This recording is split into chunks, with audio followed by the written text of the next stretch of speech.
E nós temos que circunscrever, né, essa crise, essa guerra comercial, né, entre Estados Unidos e China, dentro do que é a nova, a atual ordem global mundial, né?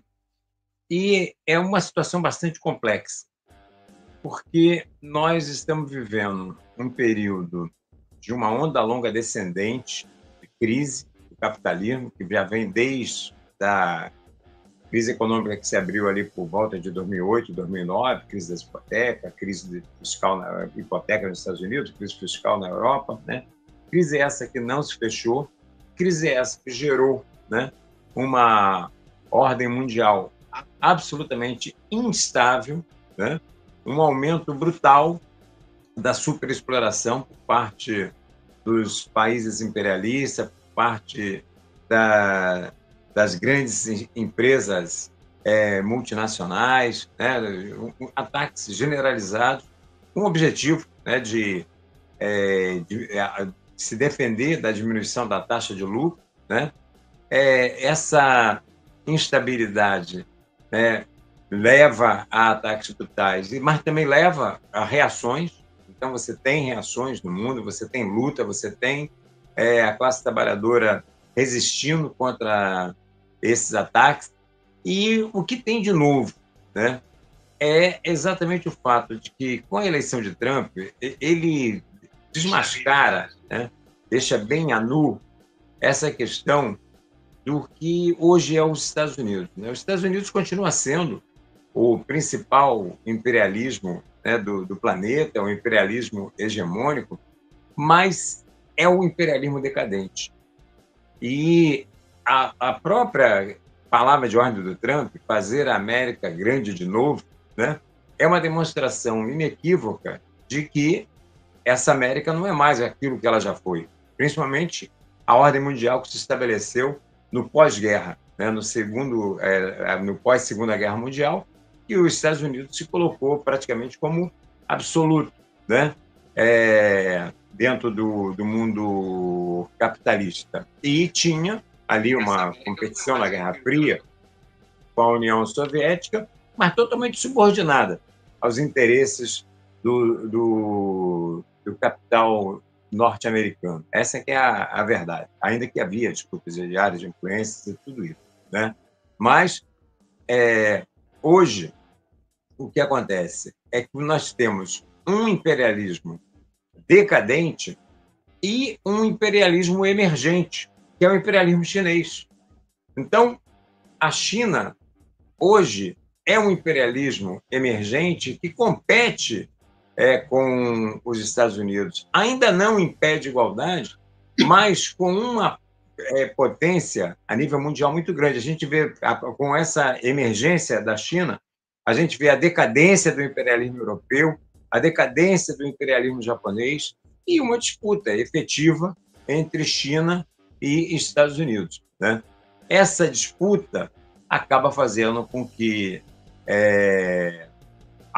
o tarifaço do Trump, tudo isso, né, acabou fazendo com que houvesse uma crise nos mercados, queda de bolsa, queda de valores das moedas e tal. Uma outra questão é uma corrida armamentista, né, porque o Trump, inclusive, quando vai ao Putin, né, e tenta praticamente dar sinal verde para o Putin em relação à guerra da Ucrânia, né, chama o Zelensky para negociar e o humilha, né, na frente de todo mundo se lembra desse episódio, né? Isso vai mostrando categoricamente que é como se os Estados Unidos estivessem dando um recado: à Europa, você agora vai ter que se cuidar. Eu cuidei, né, esse tempo todo aí de vocês e tal, mas agora não estou mais disposto a isso, né? Ou seja, ele começa, inclusive, a agredir, digamos assim, né, ou entrar em rota de colisão com aliados tradicionais, né? E isso acaba gerando uma corrida armamentista no mundo, né? Mas é claro que isso gerou uma série de contradições, tanto assim que ele foi obrigado a ter que voltar esses tarifaços, né? Não é só que ele queria fazer isso para abrir negociações. Não, na verdade, isso também gerou crises. Algumas empresas, como as empresas do Elon Musk, que é um de seus principais auxiliares, né, inclusive com o objetivo de cortar os servidores públicos lá dos Estados Unidos de uma maneira assim absurda, né, com superpoderes que ele está tendo. Então, mas a Tesla começou a ter prejuízos em uma série de lugares, e como resposta, inclusive, né, a esses ataques promovidos pelo Trump, então ele foi obrigado a dar uma segurada na onda. E a questão, né, como que isso interfere na periferia, né, no caso da Ásia, da América Latina, África, no nosso caso, é que existe objetivamente uma disputa, né, de área de influência entre esses dois imperialismos, né? E isso, em alguns casos, por exemplo, quando houve aumento de tarifas em relação a determinados produtos que eram exportados para os Estados Unidos, esses produtos puderam ser a exportação voltada para a China. E tem um mercado ali que é um grande mercado e que também determinados produtos ele pode absorver.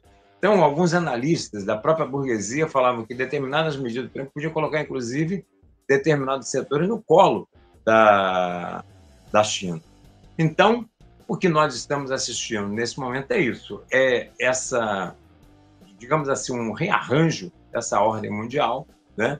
Uma ordem mundial onde os países periféricos já, no momento anterior, foram relegados a uma condição de meros produtores de commodities, como é o caso do Brasil, é só um exportador de matérias-primas, quer seja grão, carne ou então minério, né? Um processo de desindustrialização absurdo, e que não aconteceu só aqui no nosso país, isso aconteceu na Argentina, isso aconteceu em toda a América Latina, mas você tem aí a disputa da área de influência entre entre esses dois imperialismos, um decadente e outro emergente, que faz com que, por exemplo, haja investimentos enormes, né? Hoje, na América Latina, investimentos chineses na América Latina.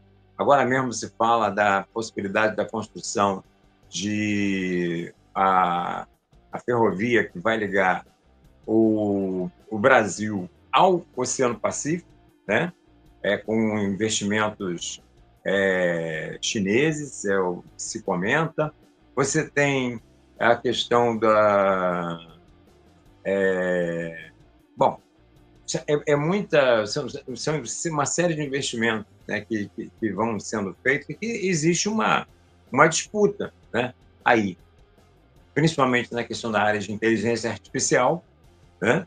Agora mesmo, essa viagem que você citou do Trump, né, lá para o Oriente Médio, a grande questão que se debateu lá foi a questão da inteligência artificial, mas também teve um negócio da China, né, apesar de favorecer os Estados Unidos, o negócio da China, como nós falamos aqui, para o Qatar e a Boeing, que desde que estava em crise há muito tempo, né, passou por uma série de crises depois da queda de alguns aviões seus, e agora teve um pedido recorde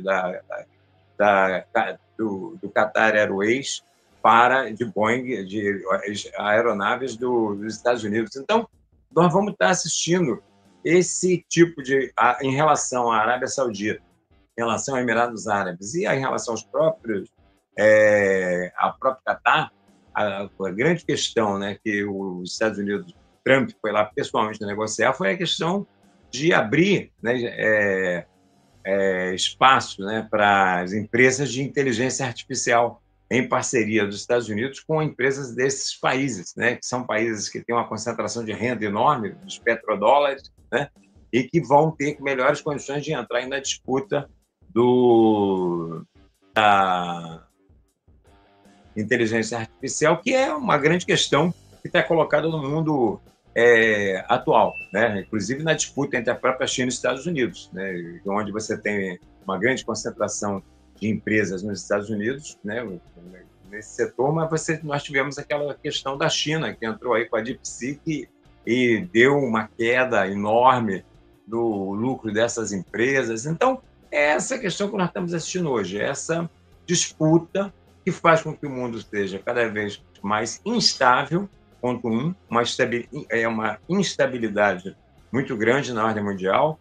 Ponto dois, um nível de ataques à classe trabalhadora que aumentam enormemente por parte dos imperialismos, né? Inclusive dos imperialismos que estão em disputa, China e Estados Unidos, mas não só, do conjunto, né, dos imperialistas, do conjunto das burguesias, um aumento brutal, e também a instabilidade no sentido de que existe resistência, que existe reação, né, da classe trabalhadora a esses ataques. Tudo isso, só para fechar e te passar, ainda tem como pano de fundo, dentro dessa realidade, a crise climática, né?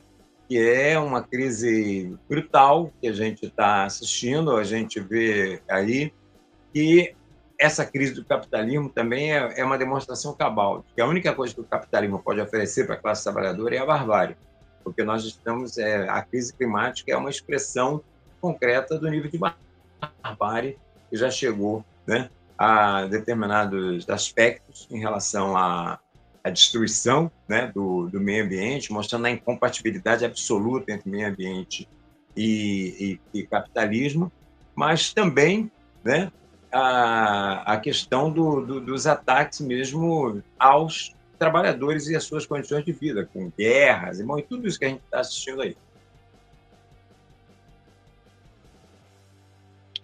Muito bem, conversando com Ciro Garcia, ele que é o nosso analista de conjuntura, acabou de falar sobre conjuntura internacional, os enfrentamentos entre China e Estados Unidos, pelo menos, né, até este momento no plano comercial, comércio internacional, corrida tecnológica e diplomacia, né?